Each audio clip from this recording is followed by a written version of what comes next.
थाना ककराली के गांव सदवाल खुर्द में गुंडागर्दी और बदमाशी की अनोखी दास्तान। जरजमीन की हवस का शिकार बदनामे ज़माना जराइम पेशा गुलजार वगैरह ने अपनों का ही जीना मुश्किल बना दिया।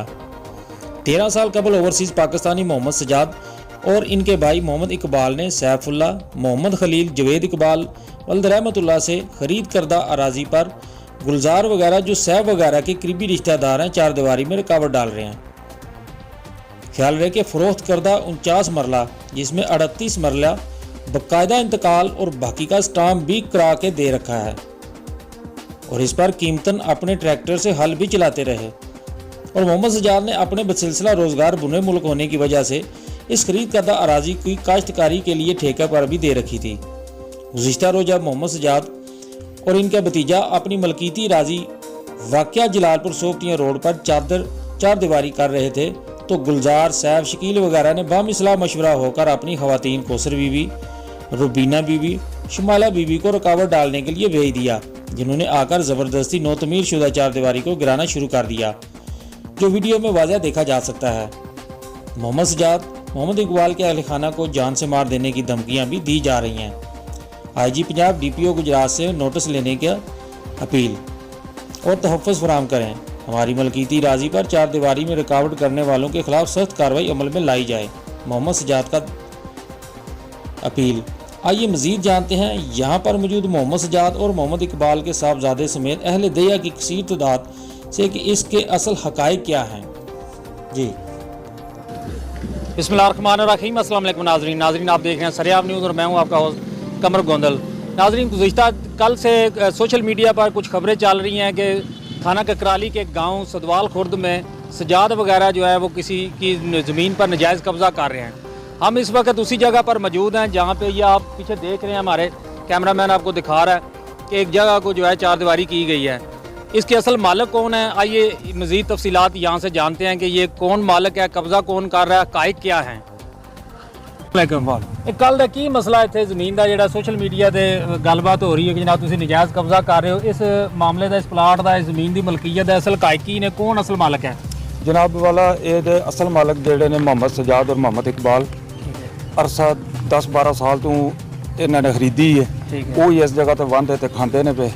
जनाब वाला ये कल इन्होंने इतने तामीरात करना शुरू की ने ते जेड़ा दूसरे हिस्सेदारान कह लो या जेड़े बाकी मानदा जेड़े लोग उन्होंने क्योंकि इतों वेच चुके ने फिर आकर इतने रुकावट पाते हैं। सही है, ठीक हो गया जी। इन्हों की जेड़ा असल मसला जी कि इन्हों के जेड़े मोहम्मद शकील इन्हों का खानदान का फर्द है जिन्हें कि सारी जमीन वल के इन्हों की खानदान की वो इतों वेच छड़ी है। हूँ बाकी जी इस जगह पर मसला बनाते हैं पे वो इनू दोबारा बेचना चाहते हैं। और दूसरा नंबर ते ये जी कल तामीरात की गई ने इत्थे हले तक इन्हों की अपनी पूरी नहीं होंदी पई। ठीक है, हले इन्हों की जेड़ा इन्हों के इंतकालों की रूह नाल जी जमीन बनती है। कौन है इस जमीन का?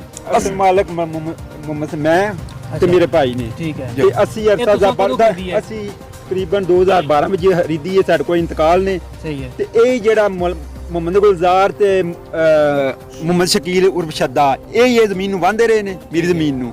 ਮੇਰੇ ਕੋਲ ਪੈਸੇ नहीं पैसे यानी कि उजरत वांदे रहे ने। ते हुण जेड़ा इन्हां देखिया मैं ते बरौने मुल्क हां ते मेरे दूसरे भाई जेड़े फैसलाबाद ने वो जेड़ा सानू पता चलिया कि ये जेड़ा साडी जमीन नूं जेड़ा बेचना चाहते थे। पहला अपने खानदान दी इन्हां बेची है ते हुण जेड़ी साडी जमीन नूं असीं आके जेड़ा अपनी जमीन नूं कवर कर लिया है ते ये जेड़ा इन्हां औरतां ने इस्तेमाल करदे ने। कल औरतां अपनी बीबियां नूं भेजिया ने, वो साडी जेड़ी असीं जेड़ी तमीरात कर रहे सी इन्हां नूं गिराने दी कोशिश कीती है ते सानू जेड़ा कल जेड़ी खरीदी है 2012-13 विच ਇਹਦਾ ਮਲਕੀਅਤ ਤੁਸੀਂ ਕਰਾਇਆ ਇੰਤਕਾਲ वगैरह? हाँ जी बिल्कुल, साडे कोल सारे सबूत हैं। हाँ जी बिल्कुल सारे सबूत हैं। ਤੁਸੀਂ ਇਹਨਾਂ ਦੇ ਫਰਦ ਮਲਕੀਅਤ ਜਿਹੜੇ ਨੇ ਦੇਖ ਰਹੇ ਹੋ ਸਕਰੀਨ ਤੇ। हाँ जी ਨਜ਼ਦੀਕ ਕਰਕੇ ਮੇਰਾ ਕੈਮਰਾਮੈਨ ਤੁਹਾਨੂੰ ਦਿਖਾ ਰਿਹਾ। हाँ जी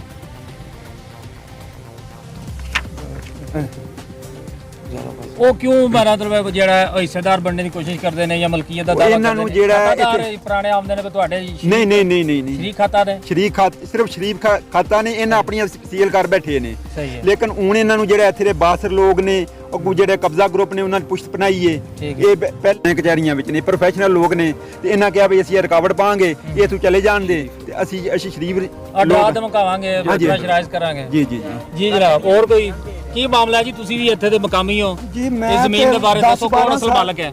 ਇਹਦੇ ਅਸਲ ਮਾਲਕ ਤੇ ਸਜਾਦ ਤੇ ਇਕਬਾਲ ਸਾਹਿਬ ਨੇ ਇਹਨਾਂ ਲੋਕਾਂ ਕੋਲੋਂ ਖਰੀਦਦਾਰੀਆਂ ਕੀਤੀਆਂ ਨੇ, ਮੁਹੰਮਦ ਸੈਫ ਕੋਲੋਂ, ਮੁਹੰਮਦ ਜਵੇਦ ਕੋਲੋਂ, ਅਬਾਸ ਕੋਲੋਂ, ਔਰ ਇਹਨਾਂ ਦੇ ਰਿਸ਼ਤੇਦਾਰ ਨੇ, ਭੈਣਾਂ ਭਾਈ ਨੇ, ਉਹਨਾਂ ਕੋਲੋਂ ਇਹਨਾਂ ਖਰੀਦ ਕੀਤੀ ਹੈ। ਔਰ ਕੁਝ ਵਿੱਚ ਜਗ੍ਹਾ ਐਸੀ ਵੀ ਹੈ ਕਿ ਜਿਨ੍ਹਾਂ ਦੀ ਖਰੀਦ ਹੋਈ ਹੈ, ਪੈਸੇ ਅਸਾਂ ਦਿੱਤੇ ਨੇ, ਸਟਾਮ ਸਾਡੇ ਕੋਲ ਮੌਜੂਦ ਨੇ, ਉਹ ਵੀ ਇਹਨਾਂ ਅਜੇ ਤੱਕ ਸਾਨੂੰ ਬਿਆਨ ਨਹੀਂ ਦਿੱਤੇ ਆ। ਉਹ ਵੀ ਉਹਨਾਂ ਨਾਲ ਬੜੀ ਜਗ੍ਹਾ ਬੜੀ ਵਾਰੀ ਸਾਡੀ ਪੰਚਾਇਤ ਹੋਈ ਹੈ ਕਿ ਸਾਨੂੰ ਬਿਆਨ ਦਿਓ, ਲੇਕਿਨ ਉਹ ਸਾਡੇ ਪੈਸੇ ਵੀ ਉਹਨਾਂ ਨੇ ਅਜੇ ਤੱਕ ਦਬਾਏ ਨੇ ਔਰ ਸਾਨੂੰ ਅੱਗੋਂ ਬਿਆਨ ਵੀ ਨਹੀਂ ਦੇ ਰਹੇ। ਕਬਜ਼ਾ ਵੀ ਸਾਡਾ ਹੈ, ਲੇਕਿਨ ਅਸੀਂ ਉਹ ਫਿਰ ਵੀ ਉਹ ਹਿੱਸਾ ਵਿੱਚ ਨਹੀਂ ਪਾਇਆ ਹੈ ਜਿਹਦੇ ਅਸਾਂ ਬਿਆਨ ਨਹੀਂ ਲਿਆ। ਇੰਤਕਾਲ ਨੇ ਉਹ ਵੀ ਸਾਡੀ ਜਗ੍ਹਾ ਪੂਰੀ ਨਹੀਂ ਹੋ ਰਹੀ ਹੈ। ਜਿਹੜਾ ਸਾਡੇ ਕੋਲ ਇੰਤਕਾਲ ਹੈ, ਤੁਸੀਂ ਖਰੀਦ ਕੀਤੀ ਹੈ, ਉਹ ਵੀ ਨਹੀਂ ਪੂਰੀ ਹੋ ਰਹੀ ਘੱਟ ਹੈ। ਹਾਂਜੀ, ਬਾਕੀ ਇਹ ਬਾਸਰ ਲੋਕ ਨੇ, ਇਹਨਾਂ ਨੇ ਚੰਦ ਦਿਨ ਪਹਿਲੇ ਜਿਹੜਾ 2-4 ਦਿਨ ਪਹਿਲੇ ਇੱਥੇ ਸਾਡੇ ਸੁਦਵਾਲ ਖੁਰਦ ਦੇ ਵਿੱਚ ਇੱਕ ਰੇਡ ਹੋਇਆ ਜਿਹਦੇ ਮਲਕ ਗੁਲਜ਼ਾਰ ਦੇ ਘਰ ਹੀ, ਇਸੇ ਬੰਦੇ ਦੇ ਘਰ, ਜਿਹਦੇ ਘਰੋਂ 4 ਮੋਟਰਸਾਈਕਲ ਖੁੱਲੇ ਚੋਰੀ ਦੇ ਔਰ 6-7 ਮੋਟਰਸਾਈਕਲ ਜਿਹੜੇ ਦੂਸਰੇ ਬਰਾਮਦ ਹੋਏ ਨੇ, ਸ਼ਕੀਲ ਦੇ ਘਰੋਂ ਬਰਾਮਦ ਹੋਏ ਨੇ, ਲੇਕਿਨ ਪੁਲਿਸ ਨੇ ਕੋਈ ਉਸ ਤੋਂ ਬਾਅਦ ਕਾਰਵਾਈ ਨਹੀਂ ਕੀਤੀ ਜਨਾਬ। ਉੱਥੇ ਹੀ ਹਰ ਚੀਜ਼ ਨੂੰ ਗੋਲ ਕਰ ਦਿੱਤਾ ਕਿਉਂਕਿ ਬਾਸਰ ਲੋਕ ਨੇ, ਇਹ ਸਾਨੂੰ ਵੀ ਧਮਕੀਆਂ ਦਿੰਦੇ ਨੇ ਔਰ ਵੀ ਇਹਨਾਂ ਦੇ ਪਤਾ ਨਹੀਂ ਕਿੰਨੇ ਕੁ ਸੋਰਸ ਨੇ, ਇਹਨਾਂ ਪੁਲਿਸ ਨੂੰ ਵੀ ਗੋਲ ਕਰ ਦਿੱਤਾ। ਸਦਵਾਲ ਖੁਰਦ ਤੋਂ ਗੁਜ਼ਸ਼ਤਾ ਰੋਜ਼ ਜਿਹੜੇ ਰਾਤ ਨੂੰ ਮੋਟਰਸਾਈਕਲ ਚੋਰੀ ਦੇ ਬਰਾਮਦ ਹੋਏ ਨੇ, ਉਹ ਵੀ ਇਹਨਾਂ ਦੇ ਘਰੋਂ ਹੋਏ। ਬਿਲਕੁਲ ਗੁਲਜ਼ਾਰ ਔਰ ਸ਼ਕੀਲ ਦੇ ਘਰੋਂ ਹੋਏ ਨੇ। ਇਹਦਾ ਸਾਰਾ ਪਿੰਡ ਗਵਾਹ ਹੈ, ਸਾਰੇ ਪਿੰਡ ਨੇ ਮੋਟਰਸਾਈਕਲ ਚੋਰ ਨੇ। ਤਮੀਰਾਜ਼ ਬੀਬੀ ਗਰਾ ਰਹੀ ਸੀ ਨਾ ਜੀ, ਉਹ ਇਸ ਗੁਲਜ਼ਾਰ ਦੀ ਵਾਈਫ ਸੀ, ਯਾਨੀ ਕਿ ਉਹ ਜਿਹੜੇ ਜਿਨ੍ਹਾਂ ਨੇ ਘਰੋਂ ਸਭ ਕੁਝ ਬਰਾਮਦ ਹੋਇਆ ਉਹਨਾਂ ਦੀ ਔਰਤ ਹੈ ਜੀ। ਉਹ ਜਿਹੜੀ 3-4 ਔਰਤਾਂ ਜਿਹੜੀਆਂ ਗਰਾ ਰਹੀਆਂ ਸੀ, ਜਿਨ੍ਹਾਂ ਨੇ 15 ਤੇ ਕਾਲ ਕੀਤੀ, ਆਪੂ ਉਹ ਜਿਹੜੇ ਨੇ ਘਰੋਂ ਨਸੇ ਨੇ। ਔਰ ਇਹ ਨਹੀਂ ਕਿ ਸਿਰਫ ਇਹਨਾਂ ਦਾ ਇਹ ਹੀ ਮੋਟਰਸਾਈਕਲ, ਪਹਿਲੇ ਵੀ ਇਹਨਾਂ ਤੇ ਖੋਤੀਆਂ ਦੀਆਂ ਵੀ FIR ਨੇ, ਹੋਰ ਵੀ ਬੜੀਆਂ ਨੇ, ਛੋਟੀਆਂ ਮੋਟੀਆਂ ਚੋਰੀਆਂ ਪਹਿਲੇ ਵੀ ਆਦੀ ਮੁਜਰਮ ਨੇ। ਅੱਜ ਸਾਡੀ ਤੇ ਸਰਕਾਰ ਅੱਗੇ, ਅਫਸਰਾਨੇ ਬਾਲਾ ਅੱਗੇ ਗੁਜ਼ਾਰਿਸ਼ ਹੈ ਕਿ ਇਹਦੀ ਤਹਿਕੀਕ ਕੀਤੀ ਜਾਏ ਔਰ ਮੁਜਰਮਾਂ ਨੂੰ ਸਜ਼ਾ ਦਿੱਤੀ ਜਾਏ ਔਰ ਇਨਸਾਫ ਕੀਤਾ ਜਾਏ।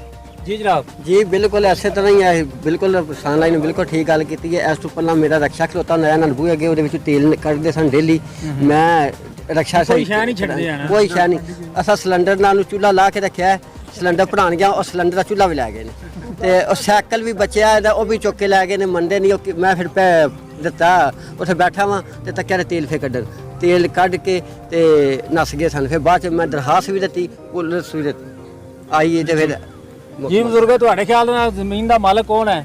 ਇਕਬਾਲ ਤੇ ਸਜਾਦ। ਇਹ ਕਿੰਨਾ ਅਰਸਾ ਤੋਂ ਮਲਕੀਅਤ ਹੈ? 10-12 ਸਾਲ ਦੇ ਅਸੀਂ ਤੱਕਣ ਲੱਗੇ ਹਾਂ। ਤੁਹਾਡੇ ਖਿਆਲ ਦੇ ਮੁਤਾਬਕ ਅੱਜ ਕੱਲ੍ਹ ਦਾ ਜਿਹੜਾ ਸੋਸ਼ਲ ਮੀਡੀਆ ਤੇ ਸ਼ੋਰ ਪਿਆ ਕਿ ਜਨਾਬ ਨਜਾਇਜ਼ ਕਬਜ਼ਾ ਹੋ ਰਿਹਾ, ਫਲਾਨ ਹੋ ਰਿਹਾ, ਇਹਦੇ ਬਾਰੇ ਤੁਹਾਡੀ ਕੀ ਰਾਏ ਹੈ?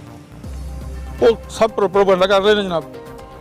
ਇਹ ਜਗ੍ਹਾ ਇਹਨਾਂ ਦੀ ਸਜਾਦਰਾਂ ਦੀ, ਇਕਬਾਲਰਾਂ ਦੀ ਹੈ। ਇਹਨਾਂ ਅਰਸਦ ਗਰਾ ਤੋਂ ਖਰੀਦੀ ਹੈ। ਜਿਸ ਤਰ੍ਹਾਂ ਉਹ ਅੱਗੇ ਦੱਸ ਰਹੇ ਸਨ ਕਿ ਸਾਨੂੰ ਉਹਨਾਂ ਬਿਆਨ ਨਹੀਂ ਦਿੱਤੇ, ਸਾਡੇ ਕੋਲ ਉਹਨਾਂ ਦੇ ਸਟਾਮ ਨੇ, ਉਹ ਵੀ ਇੱਕ ਖੁਫੀਆ ਸਾਡੇ ਕੋਲ ਦਸਤਾਵੇਜ਼ ਨੂੰ ਅਸੀਂ ਇਸ ਵੇਲੇ ਮੀਡੀਆ 'ਚ ਨਸ਼ਰ ਨਹੀਂ ਕਰ ਸਕਦੇ। ਉਹ ਜਦੋਂ ਸਾਨੂੰ ਕੋਈ ਬੰਦਾ ਆਖੇਗਾ ਜਿਹੜਾ ਨੇ 2 ਨੰਬਰ ਵਿੱਚ ਫੌਦਗੀ ਇੰਤਕਾਲ ਚੜਾ ਕੇ ਤੇ 2 ਨੰਬਰ ਦੇ ਵਿੱਚ ਇਹਨਾਂ ਨੇ ਉਹਦੇ ਬਿਆਨ ਲਏ ਨੇ, ਨਾ ਬਦਲ ਕੇ, ਉਹ ਅਸੀਂ ਜਿਸ ਵੇਲੇ ਇਨਕੁਆਇਰੀ ਹੋਵੇਗੀ ਤਾਂ ਫਿਰ ਪੇਸ਼ ਕਰਾਂਗੇ। ਉਹ ਸਾਡੇ ਕੋਲ ਸਬੂਤ ਮੌਜੂਦ ਨੇ। ਤੇ ਇਹ ਜਿਹੜੇ ਕੱਲ ਕਬਜ਼ਾ ਜਿਹੜਾ ਜ਼ਮੀਨ ਆਪਣੀ ਮਲਕੀਅਤ ਨੂੰ 4 ਦੀਵਾਰੀ ਕਰ ਰਹੇ ਸੀ, ਇਹਨਾਂ ਡੱਕਣੇ ਦੀ ਜਿਹੜੀ ਕੋਸ਼ਿਸ਼ ਕੀਤੀ, ਉਹਨਾਂ ਦਾ ਕੀ ਕਿਰਦਾਰ ਹੈ? ਉਹਨਾਂ ਦਾ ਕਿਰਦਾਰ ਉਹ ਜਿਹੜਾ ਸਾਡੇ ਸਾਹਮਣੇ ਅੱਗੇ ਤੁਹਾਨੂੰ ਦੱਸ ਰਿਹਾ, ਗੁਲਜ਼ਾਰ ਵਗੈਰਾ ਕਿੱਥੇ ਰੂਪੋਸ਼ ਨੇ, ਘਰ ਕਿਉਂ ਨਹੀਂ ਆਣ, ਆ ਕੇ ਆਪੇ ਵਗੇ ਹੁਣ ਕਿਸ ਵਜ੍ਹਾ ਨਾਲ ਘਰੋਂ ਨਸੇ ਨੇ। ਉਹ ਆਦੀ ਮੁਜਰਮ ਨਹੀਂ ਸੀ। ਮੈਂ ਪਹਿਲਾਂ ਵੀ ਇਹ ਕਰ ਸਕਾਂ ਕਿ ਜਨਾਬ ਮੇਰੀ ਜਗ੍ਹਾ ਤੇ ਇਹਨੇ ਕਬਜ਼ਾ ਕੀਤਾ, ਵਾਹਣ ਵਾਸ ਲਈਏ, ਇਹਨੇ ਕੋਲ ਵਾਹਣ ਵਾਸ ਲਈਏ, ਆਦੀ ਮੁਜਰਮ ਨੇ।